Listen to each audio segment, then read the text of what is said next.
Hey, so you trying to join the military, and you got a girlfriend and you got a boyfriend.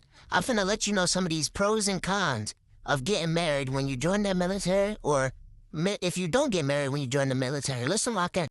All right, first let's start off with when you not married. So if you're not married, you're gonna go through basic training. Obviously, you're leaving your girlfriend in whichever state she was in, and then you go to AIT, and then you go to your duty station.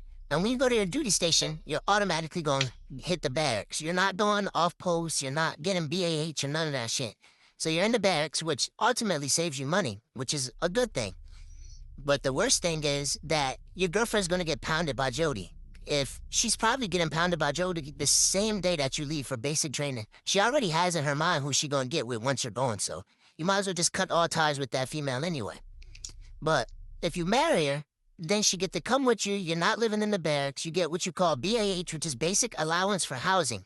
Now this, it differs. So I'm from New Jersey. When I was in basic training at AIT, BAH was $2,300 a month. So that's an extra $2,000 to pay for my housing and to get my wife situated. Hopefully she ain't had no run-ins with Jody. If she did, it don't matter. I sold my PS5, so Jody wasn't playing my shit. So I'm all cool when it comes to that. But she got to come with me to my duty station. We live off post, which we get the option of living on post or off post.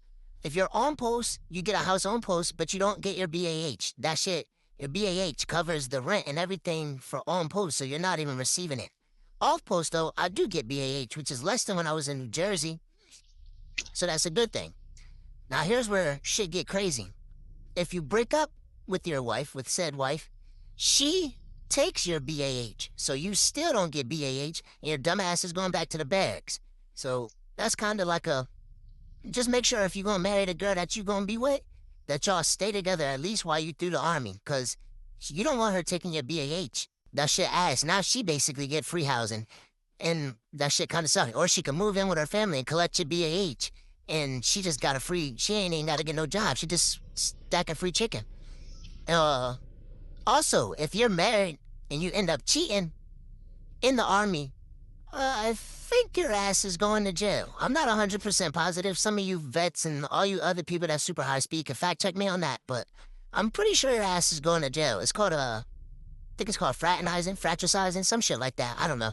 But, yeah, that's just a little bit of pros and cons of living, having a wife or being single when you're in the military. The choice is yours, though. And whether you'd pick on-post housing or off-post housing, those are some pros and cons, too, because on-post, everything's right here. You'll never be late for formation. You're not going to get in traffic, all that shit. And then off-post, you got that drive to get to and from formation and to and from work and shit. So I got like a 20-minute drive. It's not too bad, but it do be times where I'm cutting close. I'm getting the formation like 1 minute with 1 minute to spare.